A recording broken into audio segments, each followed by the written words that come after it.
Okay, ladies and gentlemen, this video here is going to be a nice little capture that we caught at the 400.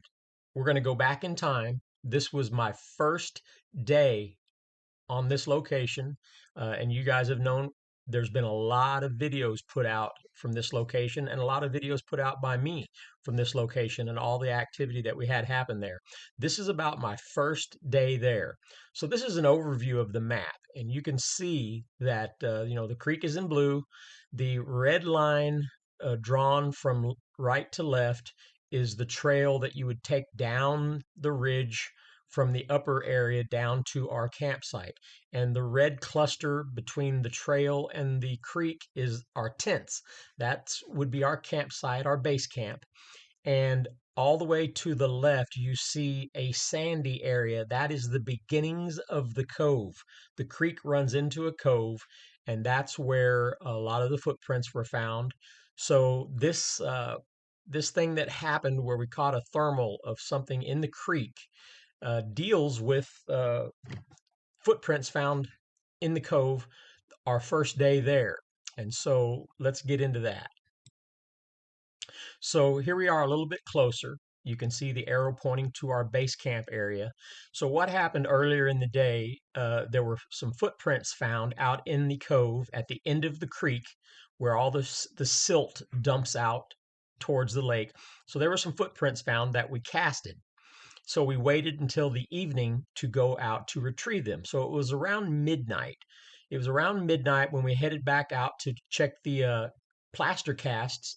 And so I was using my thermal camera, and you can see the yellow dotted trail. That's where we left camp and headed west. And the white dots at the end of that trail is where we stopped. And the white dot in the creek is what we picked up on thermal peeking up out of the bank of the creek under some trees watching us. So we'll pick up the video around midnight when I first see the head popping up out of the creek on thermal. Did you see it? Yep. There it is. Something in the creek that just popped its head up. Hey, you guys.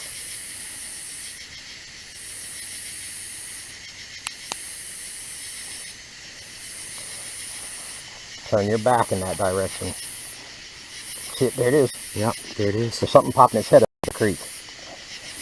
Oh, yeah. It's been dropping and popping. It dropped. There. It went down again. Keep your back in that direction. It's watching us. So it's in back of us. Yes, Yeah. It's behind us. It's at the creek. I'm recording. You can see the heat signature right there at the edge. No, just watch. It's going to pop its head up here in a second. Yeah, we should just discuss stuff. Is that it? Yep, that's where he's hiding. But watch, it's going to be a round head. There he goes. That's the third time he's popped up. Wow. That could be the little one leaving tracks.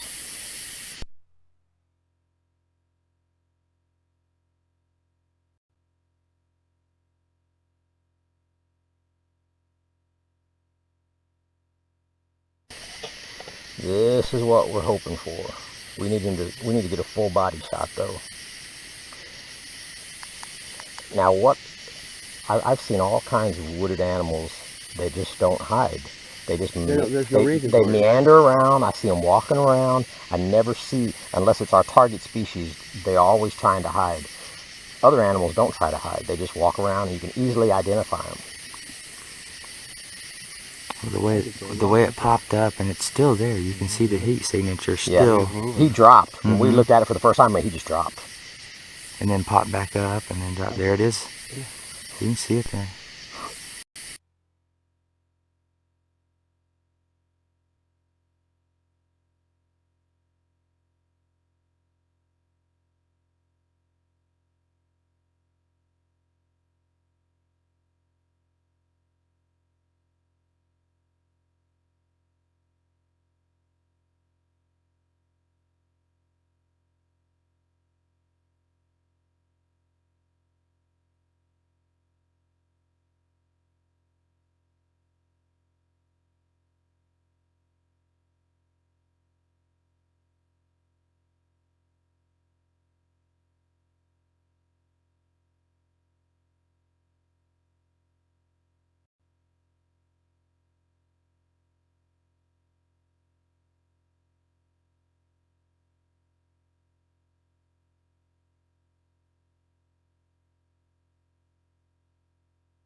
Okay, folks, I'm going to throw in some of my thoughts right here before we get to our daytime investigation of that location.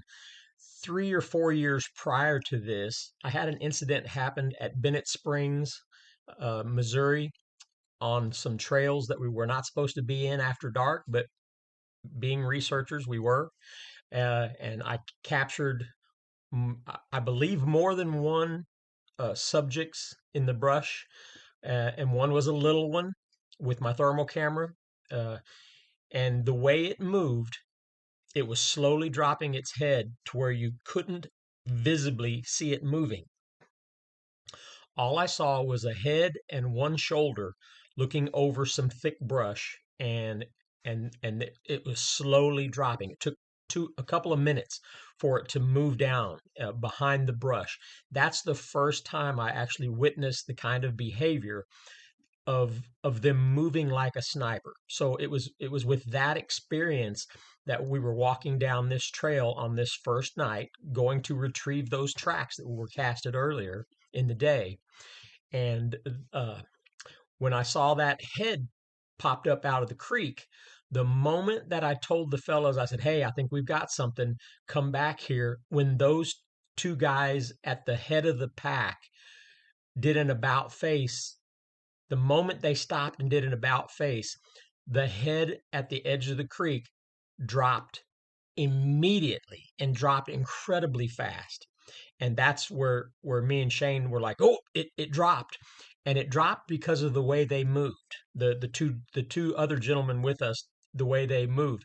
So we were all moving like a pack down the trail, and then all of a sudden we stop and the two guys head back. So it was that abrupt movement that showed me that this thing was paying attention to our behaviors. And what you'll see that we will uncover in the investigation the next day, the reason these things use the creek is, and it happens multiple times throughout the next couple of 2 or 3 years at this property. I've got other videos where I've caught a juvenile closer, looking up over the edge of the creek when I was there by myself. So it is a behavior that's consistent. And even though this was the first time, it's still a behavior that has shown itself to be consistent throughout our time there. And the reason is, when they peek up over the sides of the creek, it allows them the safety factor of being able to drop and then move laterally without being seen. They can move left or right once they drop below that bank. And in this particular instance, in the next day's investigation, you're going to see that the reason it didn't move from that spot, it kept rising and lowering from that exact same spot, never deviating from left to right, because it was looking through a hole in the brush. It was looking through a channel, almost like a hunter creates shooting lanes. They create shooting lanes when they're sitting in a tree stand. They'll cut branches to clear shooting lanes. This was a visual lane that it was looking under this tree and in a cubby hole spot watching us. So if it would have moved laterally in any direction, his view would have been blocked with thick brush. So it maintained a position with a viewing lane. That's fantastic. That's fantastic to discover these type of things in their arsenal of behaviors.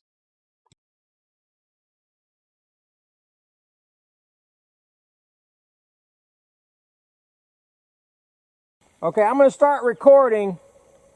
All right. Because you're in the pretty right spot. Okay, I'll pull out. I'm going to get you. No. Okay, yes. Yes. You're pretty close to where it was at. Yes, I see your head. There's a hole right here where it was watching us, dude. Are you serious? Shane said on verification of me spotting him in the right spot, he saw a wallered out cubby hole up under that tree coming up out of the creek. That's why I said, "Are you serious?" Yes. Do you have a camera with you? Yes. Can you see me? Yes, I see you. I mean visually with your eyes. No.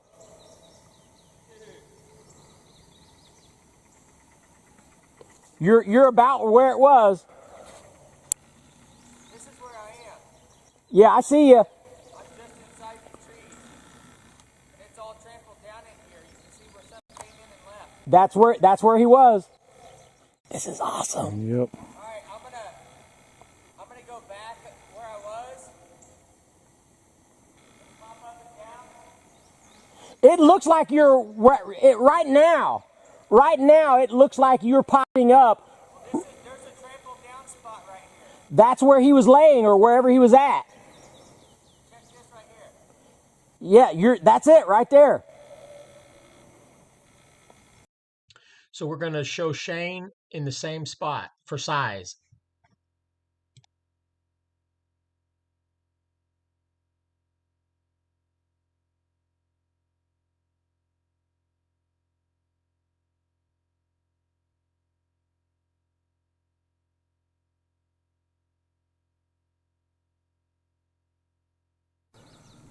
So we recreated the scene from last night. Shane found the exact same spot where it was popping up and down. Hiding spot back here, man.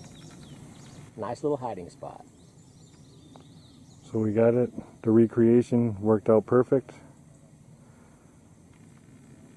We were able to re-look at some of the trees that were in the original picture and move him into the right spot, and he found the trampled area, which is perfect.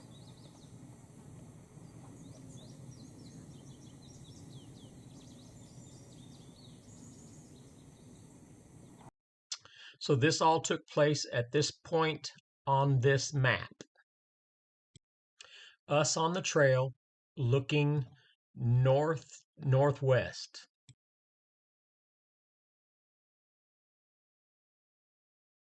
And just for visual reference, all these videos can be found on my channel. Number one is, of course, this thermal capture on the first night there. Number two was the female producer and female camera lady going to use the restroom, saw something black running down the creek. The number three spot was where I captured when I was there by myself camping, and I captured a probable juvenile at the backside of camp looking up out of the creek on my thermal camera. That video can be found. And then the number four that's where the juvenile was caught in the grass by myself, Shane, and Dan Nedrolo, biologist from Wisconsin. And number five is the chitter chatter audio that we caught that very much resembles the youngster and female adult arguing on the Ron Moorhead Sierra Sounds recordings. So those are the incidents that happened within that close area throughout the next 2 or 3 years. And of course, there's a whole lot of other stuff happening out there. These are just to give you a quick reference of what happened and how close everything was. I will put links to videos that cover every one of these happenings to give you a quick reference. You can just go down to the description and click on it and watch each one separately, knowing how they fit in this pattern of behavior within this general area of our base camp. For the heat.